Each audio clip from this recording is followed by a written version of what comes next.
Amazonas presenta 24 horas con Milton Pérez y Diana León.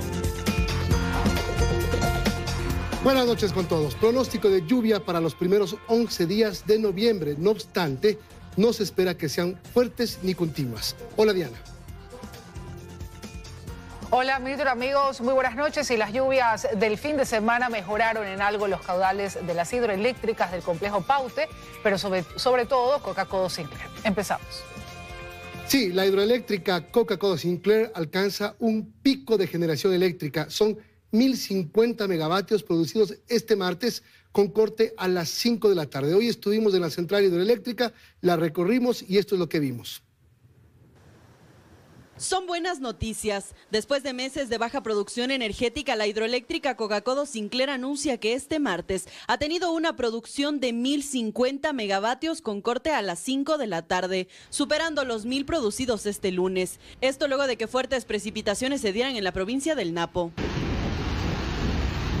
Hemos recibido un poco más de agua de la que teníamos en el río, lo que nos ha permitido operar de mejor manera, mantener una operación constante. Coca-Codo Sinclair es una de las hidroeléctricas más grandes del país. Sin embargo, esta es una hidroeléctrica de paso. Es decir, no tiene un embalse que garantice su operación, sino que depende del caudal del río Coca.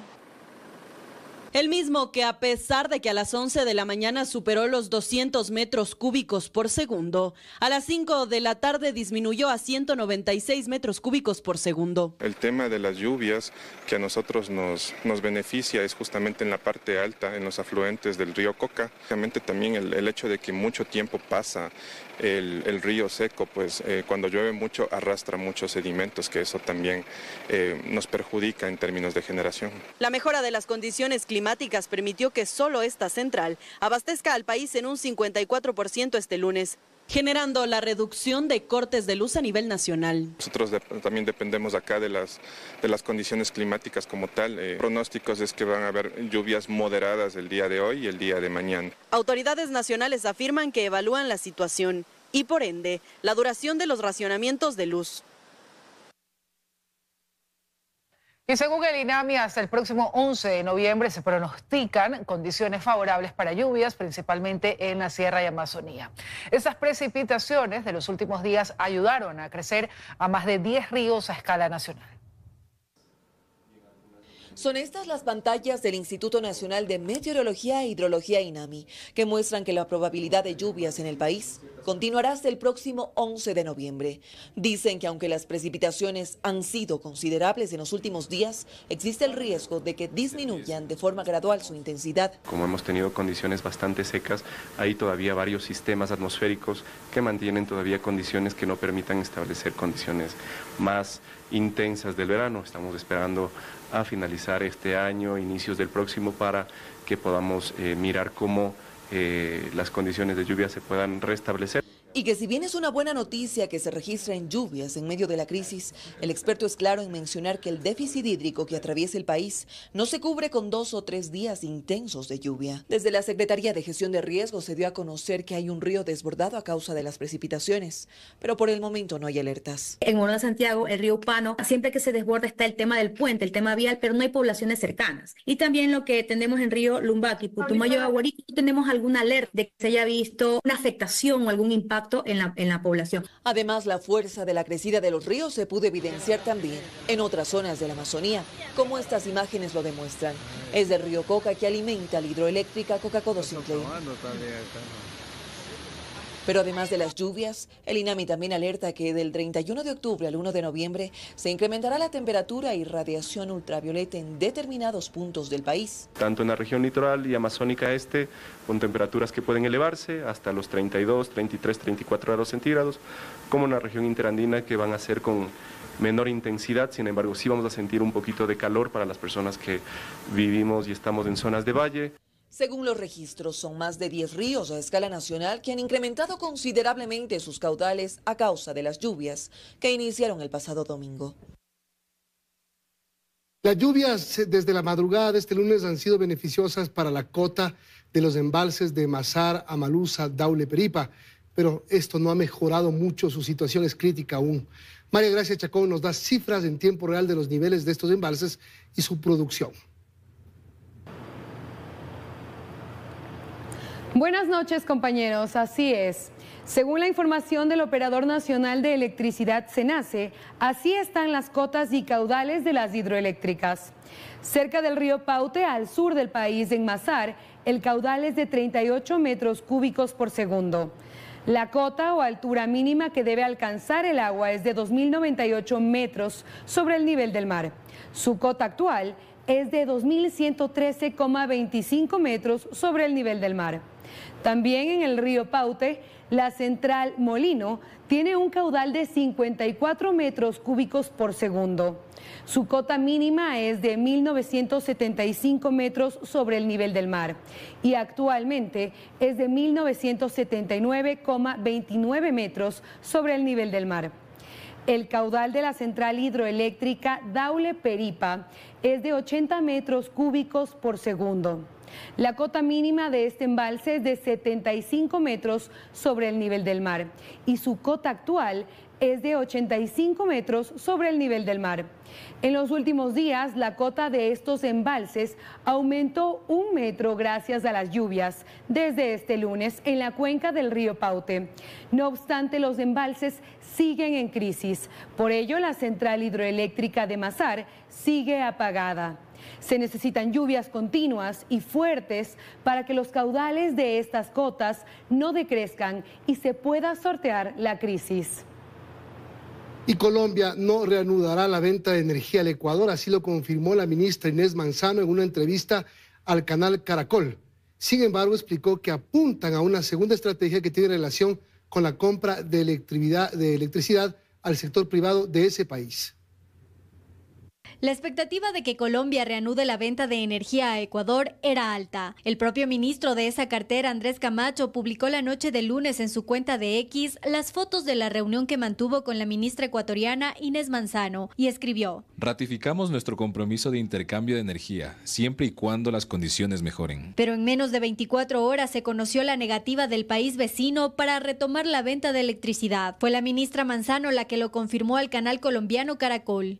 Creeríamos que era posible, pero también debo de respetar la decisión del ministro Camacho. O sea, el ministro está dándome una explicación en la cual optamos nosotros entonces por ir a nuestra segunda parte. La segunda parte tiene relación con la compra de energía al sector privado colombiano. Manzano detalló en un video en la red Instagram los logros de la visita a ese país. 1. Actualizar nuestra normativa ecuatoriana para poder comprar energía a la empresa privada. 2. Trabajar con el ministro de Energía colombiano para que nos apoye en la actualización de su normativa. 3.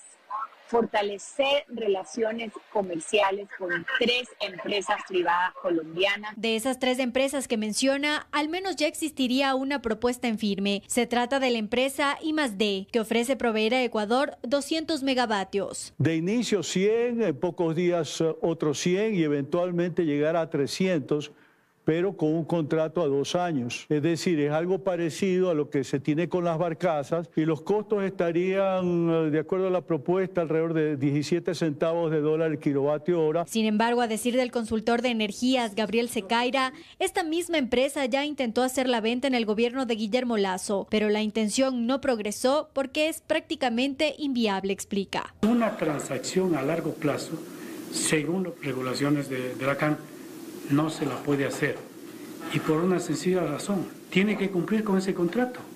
¿Y qué pasa cuando tenemos estiaje? No hay energía, entonces no puede cumplir. En caso de no concretarse este tema, Secaira ve poco probable que los apagones finalicen o al menos se reduzcan para inicios de diciembre, pues los tiempos en la ejecución de otros proyectos no le permitirían al gobierno cumplir con esa promesa. Y al final de la tarde, el presidente Daniel Noboa mantuvo una reunión a puertas cerradas con su homólogo colombiano, Gustavo Petro, en la Hacienda Las Mañanitas, en el marco de la 16ª Conferencia de las Naciones Unidas sobre Biodiversidad, COP16. Allí los mandatarios discutieron temas de cooperación energética y acordaron un próximo encuentro en las Islas Galápagos para continuar las conversaciones, pero aún no hay fecha. El Comité Empresarial Ecuatoriano pide al gobierno reconsiderar el feriado energético y no penalizar a las empresas que decidan trabajar. Demandan acciones concretas para mitigar los impactos económicos de la crisis eléctrica. El Comité Empresarial Ecuatoriano solicitará a las autoridades acciones que ayuden a reducir las pérdidas de los sectores productivos por la crisis energética, sobre todo enfocándose en el feriado energético, medida con la que el comité no está de acuerdo por las pérdidas y penalizaciones. Que la pérdida económica en el país por cada hora de desconexión asciende a 12 millones de dólares. ¿Cómo podemos parar un día entero? Nos parece una barbaridad. No tendría cabida el que aquellas actividades que no pueden parar tengan que pagar como horas extras. La Cámara de Industrias de Guayaquil también ha manifestado los aspectos negativos y unos cuantos positivos que encuentra ante la medida. Nosotros desde la Cámara de Industrias de Guayaquil mencionamos que la suspensión de este día adicional debe ser voluntario. Un día más de trabajar complica aún más la situación. En un inicio, el feriado de este jueves era facultativo, sin embargo, después fue decretado obligatorio. Hay gran dosis de incertidumbre, por eso nosotros también hemos solicitado que al menos se nos dé un mes de planificación de horarios. Nosotros estamos de acuerdo en que debe haber precisamente esa claridad y esa coordinación que venimos hablando. También solicitan suspender las autorretenciones, el anticipo al pago al impuesto a la renta de los 2 últimos meses del año. Desde este mismo año hemos estado sujetos a una serie de condiciones donde esa estimación habitualmente es excesiva. Porque si tú no vendes ni generas la misma actividad que lo hacías previamente debido a los cortes de luz, es probable que no tengas suficiente dinero para poder pagar nómina, que es fundamental para cualquier empresa. Otra acción que demanda el comité es reformar el acuerdo ministerial que permite modificar la jornada laboral con el pico y placa eléctrico para que esté vinculado con la provisión de electricidad durante las horas laborables. Que no sea un horario rígido y cada empresa, de acuerdo a sus cortes, de común acuerdo con los trabajadores, llegue a poder modificar la jornada laboral. El Comité Empresarial Ecuatoriano ha manifestado que los 153 gremios que representa se ven afectados por la crisis eléctrica y que este jueves sea un día más sin producir empeoraría los efectos económicos. La popularidad del presidente Daniel Noboa se ve afectada por los apagones prolongados que sufre el país desde hace más de un mes. Según especialistas, el mandatario enfrenta un panorama electoral complejo en su búsqueda por la reelección. Los cortes de luz prolongados por los que atraviesa el país ya ejercen peso sobre la popularidad del presidente de la República, Daniel Noboa. Durante la época electoral, Guayaquil fue una de las ciudades clave para el triunfo del primer mandatario. Ahora sus habitantes se muestran incrédulos ante uno de los anuncios del jefe de Estado, la culminación de los cortes de luz para diciembre. Dicen que es otra promesa que quizás no se cumplirá.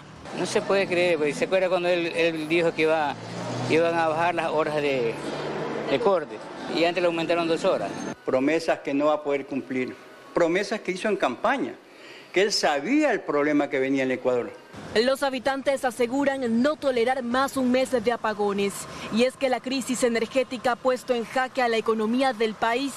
Las ventas locales han disminuido, el pago de arriendos tiene retrasos y los despidos incrementan de a poco, afirma la ciudadanía. Donde trabaja mi esposa ha bajado totalmente la producción, entonces la están mandando nomás a la casa y bajan las horas de trabajo. El presidente de la República está consciente del malestar ciudadano ocasionado por los apagones e inclusive en la entrevista realizada el domingo admitió que su popularidad ha descendido, aunque no reveló en qué porcentaje.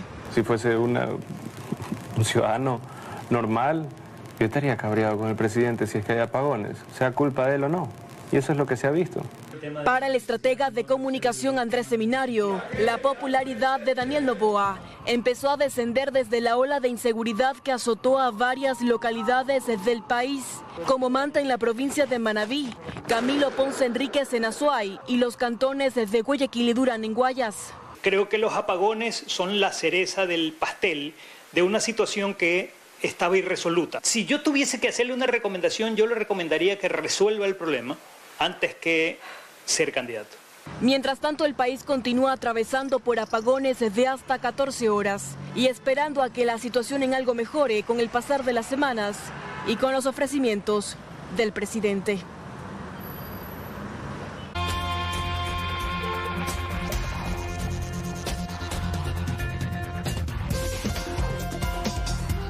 Más noticias. Del Ejecutivo trabaja en un nuevo proyecto de ley urgente económico para atender la crisis económica derivada de la crisis eléctrica y que será enviado a la Asamblea en los próximos días. Las bancadas remitirán aportes al Ejecutivo para la construcción de esta normativa. El anuncio lo hizo el asambleísta de la bancada de gobierno ADN, Adrián Castro. Los próximos días va a llegar ya precisamente un proyecto económico urgente para el alivio financiero de los ciudadanos en virtud de que esta crisis energética está causando sin duda alguna daños muy graves al bolsillo de la gente, ¿no? Aseguró que a más tardar la próxima semana el texto estará en manos de la Asamblea para que sea tramitado y los ciudadanos, empresas y emprendedores encuentren alguna salida a la crisis económica que les ha provocado los apagones. Todo lo que tiene que ver, por ejemplo, con el tema de las deudas que tienen los ciudadanos en el banco, el tema de la telefonía, en el sentido en que las fallas que han estado dando las telefónicas evidentemente no pueden tener una factura, ¿no es cierto?, que se le pasa al ciudadano en ese mismo sentido, tiene que ser reducida. Es más, la misma presidenta de la Asamblea, Viviana Veloz, anunció que enviarán desde el Legislativo al Ejecutivo aportes para la construcción de este nuevo proyecto de ley. Es necesario que esta Asamblea Nacional, más allá del proyecto de ley económico urgente que aprobamos el día domingo, también esté enfocada en darle alivio financiero a la gente y trabajar en manera conjunta elaborando estos proyectos para que luego el Ejecutivo pueda remitirlos con el carácter de económico urgente. Iniciativa a la que se han sumado el resto de bancadas. No cabe otro camino que si va a verdaderamente dar ese alivio al país en lo económico, habrá que respaldarlo. En Construye hacen propuestas alternativas para este proyecto de ley. Los alivios financieros se los tienen que hacer con seriedad y con política pública. Debe dejarse de lado el tema populista. Aún no se conoce mayor detalle del contenido de la propuesta. Cientos de ciudadanos buscan espacios que dispongan de energía eléctrica e internet para no interrumpir sus actividades laborales. Centros comerciales y cafeterías son algunas de las opciones. Son 38 días de cortes programados de energía y las personas buscan alternativas para continuar sus actividades. Que no se puede quedar mal con los clientes y hay que buscar la manera de trabajar a pesar de todo, porque hay muchísimas cosas que no se pueden controlar y no dependen de uno. Cafeterías, hoteles y espacios colaborativos conocidos como los coworking se han convertido en oficinas momentáneas o improvisadas de ejecutivos, trabajadores y estudiantes que buscan sitios que no sean afectados por los racionamientos de energía. Actualmente estoy trabajando desde las 8 de la mañana por todos los cortes que se están dando actualmente. Siendo la opción de varias personas por su capacidad energética e incluso por su conexión a internet. Nosotros somos fotógrafos, cuando tenemos que hacer postproducción no podemos hacer absolutamente nada, entonces busco lugares que me den acceso a internet para poder hacer mi trabajo. Marcelo Rodas, asesor comercial, optó por los denominados coworking para continuar sus actividades diarias. Permiten esa flexibilidad de poder tener la luz, el wifi correspondiente y también los servicios que de alguna forma son las que necesitamos, los que trabajamos de manera ejecutiva. Mientras que Javier Sandoval, quien reside en el norte de Guayaquil, llegó a una cafetería ubicada en Urdesa Central para continuar sus actividades laborales. Hay que de alguna forma proveerse de comunicación y de energía para poder trabajar en algo. Este es el panorama que se visualiza en diferentes puntos de la urbe, la nueva modalidad de trabajo en el país. Parte de Cuenca disfrutará sus fiestas sin cortes eléctricos. El gobernador de la SUAY, Santiago Malo, anunció que durante el feriado no habrá racionamientos en el centro de la capital Azuaya y en los lugares donde se realicen eventos alusivos a sus 204 años de independencia. En el resto de la ciudad y provincia se seguirá aplicando el cronograma previsto. Hago un llamado a la comunidad en general, a nuestros turistas que nos visitan nacionales, para que vengan con toda la confianza a la ciudad de Cuenca. El contingente que hemos creado es para generar niveles de seguridad y poder tener espacios de esparcimiento que sean acordes a sus necesidades y exigencias. Van a tener una ciudad potencializada y abierta para satisfacer la necesidad del sector turístico. Ciudadanos piden reparación económica o mejoras en el servicio que brindan las empresas de telefonía durante los apagones en el país. Frente a esto, las telefónicas plantean acuerdos de pago y compensaciones.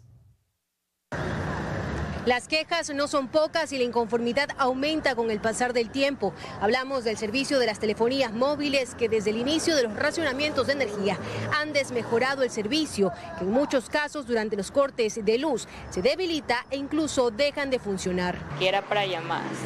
O sea, ahí es inconveniente. Si uno tenga un plan o lo que sea, eso de nada sirve. ¿Y le cobran a usted mensualmente el servicio de telefonía? Claro, eso es inevitable. Pero las interrupciones no solamente se ven en los hogares. El sistema educativo también se ve afectado, pues a pesar de tomarse alternativas, las horas de investigación autónomas, por ejemplo, son inaplicables. Prácticamente yo uso siempre Canva, entonces hay que buscar el diseño, descargar imágenes y todas esas cosas, entonces es casi muy poco que se puede hacer. Ante estas quejas y luego de 38 días de apagones y de interrupciones en el servicio, la Asociación de Empresas de Telecomunicaciones publicó este comunicado en sus redes sociales, en el mismo que presentan 3 tipos de alternativas para sus usuarios. El primero dispone la habilitación de mecanismos de acuerdo de pagos para aquellos usuarios de planes pospago, cuya situación económica se haya visto afectada por cortes de energía. La segunda alternativa detalla que se asignará sin costo alguno mensajes de texto a todos los clientes del servicio móvil. Este servicio, aseguran, es técnicamente el más adecuado para la comunicación urgente. Por último, el gremio se comprometió a que una vez normalizado el servicio eléctrico, ejecutarán planes de remediación de servicio, tanto para los móviles como fijos. Este pronunciamiento de ACETEL llega tras que el Legislativo iniciara un proceso de fiscalización al Ministerio de Telecomunicaciones y a la Agencia de Regulación y Control de Telecomunicaciones. Esto además de solicitarle a las telefonías cuál es el nivel de cobertura que actualmente le brindan al país.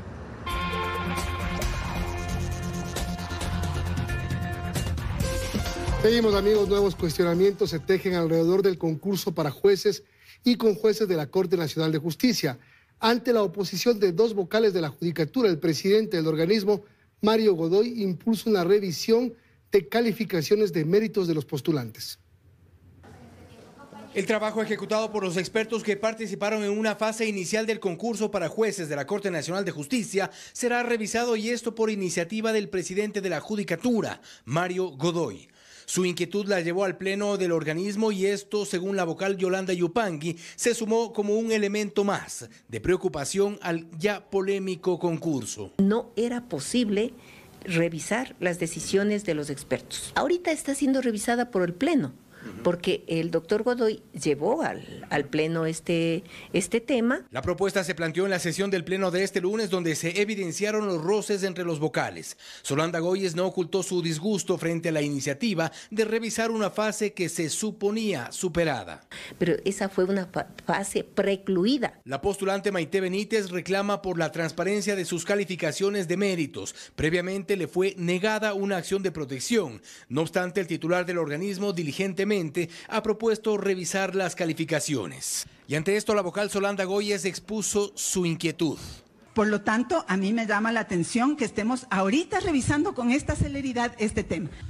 Por eso se conformaron el comité de expertos. Ellos hicieron declaraciones en reunión donde usted estuvo presente cuando hubo el escándalo de métricas web. Se pregunta entonces si el mismo trato que recibe la postulante que reclama por su calificación recibirán el resto de los postulantes que se sientan inconformes. O sea, si el día de mañana nos vienen 10 comunicaciones diciendo que hay errores o inconsistencias en la calificación, todas las vamos a conocer aquí. Solicitamos entrevista con el titular de la Judicatura, pero no tuvimos respuesta aún sobre nuestro pedido. Y el proceso para la renovación parcial de la Corte Constitucional ya tiene a sus 9 postulantes. Este martes la función de transparencia presentó a los 3 últimos candidatos y ahora la comisión tendrá 5 días para verificar el cumplimiento de requisitos. Fue al mediodía de este martes que finalmente la función de transparencia presentó a los últimos 3 postulantes para el concurso de renovación parcial de la Corte Constitucional. La decisión se tomó en una sesión virtual. Me permito mocionar al doctor Jorge Benavides Ordóñez, a la doctora Sandra Catalina Cordero, y al doctor Edwin Armando Aceldo Guayi, como miembros de la terna correspondiente a la función de transparencia y control social. Jorge Benavides es decano de la Escuela de Administración Pública del IAEN, fue director de la empresa coordinadora de empresas públicas EMCO, secretario jurídico de Presidencia y viceministro de Servicio Público. Sandra Cordero fue jueza de la Sala de Niñez y Adolescencia de la SUAY y jueza elegible de la Corte Constitucional, y Edwin Aceldo fue asesor de la Presidencia del Consejo de la Judicatura y del Ministerio del Deporte y docente de Derecho Constitucional de la Universidad Central. Ellos se unirán a Angélica Porras, Román Terán y Gladys Proaño, propuestos por la Asamblea, y Pamela Aguirre, Gastón Ríos y Claudia Salgado del Ejecutivo. Este concurso es fundamental para los intereses del país. Estamos hablando de que la Corte Constitucional ha sido el sostén del Estado de Derecho, el sostén de la institucionalidad democrática en el país. Sin embargo, ya hay cuestionamientos a algunos de los nombres planteados, como el de Porras, quien tiene una sentencia por violencia política de género contra Diana Salazar, o Aguirre, quien fue parte de la Corte Constitucional del 2011. La probidad y la ética implica la revisión de esferas que rebasan únicamente un título. ¿Cuál va a ser la relación orgánica mínima entre un juez de una Corte Constitucional con una persona como es la Fiscalía General del Estado, la fiscal, que ha sido sujeta o víctima de acciones de violencia? Ahora será la comisión de selección quien evalúe el cumplimiento de requisitos en 5 días y en caso de que alguien no los cumpla deberá ser reemplazado en el término de 3 días. Luego vendrá la etapa de impugnaciones que según los expertos es clave. Hemos visto la contaminación que ha existido en nuestro sistema judicial. Aliados al crimen organizado y a politiqueros le han hecho tanto daño al Ecuador. Eso no puede llegar a contaminar la Corte Constitucional. Si alguna impugnación prospera, el proceso continuará con los candidatos restantes. Atención, hace poco el Pleno del Consejo Nacional Electoral aprobó los cambios para el debate presidencial 2025. Para la primera vuelta se dividirán en 2 bloques por la cantidad de aspirantes y se hará bajo 3 ejes temáticos. El debate presidencial para las elecciones de 2025 tendrá cambios. Así lo resolvió este martes el Pleno del Consejo Nacional Electoral, con 3 votos a favor y 2 abstenciones. Entre las principales modificaciones están que para la primera vuelta, por ejemplo, la jornada se dividirá en 2 bloques de 1 hora y media cada uno, debido a que hasta ahora hay 15 candidatos. Las ubicaciones en el set y orden de intervención se definirán en un sorteo público el 13 de enero. Se centrará en 3 ejes temáticos que serán definidos por el Comité de Debates. Los candidatos responderán una pregunta por cada eje temático. Estamos hablando de un programa de 3 horas que se arranca a las 7 de la noche y concluirá a las 22 horas. Pero además el tiempo de intervención se extiende a 1 minuto y medio y se incorpora una segunda interpelación. Los candidatos van a recibir un sobre cerrado en donde contendrán tarjetas de colores y en ese momento ellos abrirán ese sobre y se conocerá quién será el candidato que le interpelará por segunda ocasión. Se la planteará en 15 segundos y finalmente el candidato deberá responder en 30 segundos. En caso de que exista una segunda vuelta, el debate será el 23 de marzo. Tendrá una duración de 2 horas y se abordarán 5 ejes temáticos. Durante la sesión, la consejera Elena Nájera criticó que no se haya tomado en cuenta su propuesta de realizar un debate vicepresidencial, pese a que 9 postulantes la apoyaron. ¿Cuál es el argumento de esta propuesta? El que no tengamos más candidatos vicepresidenciales en el anonimato como simples figuras de relleno en la papeleta de binomio presidencial, o incluso vicepresidentes desechables. De allí que el Pleno resolvió coordinar con la academia y empresa privada un debate de este tipo con los 2 candidatos que llegaran al balotaje.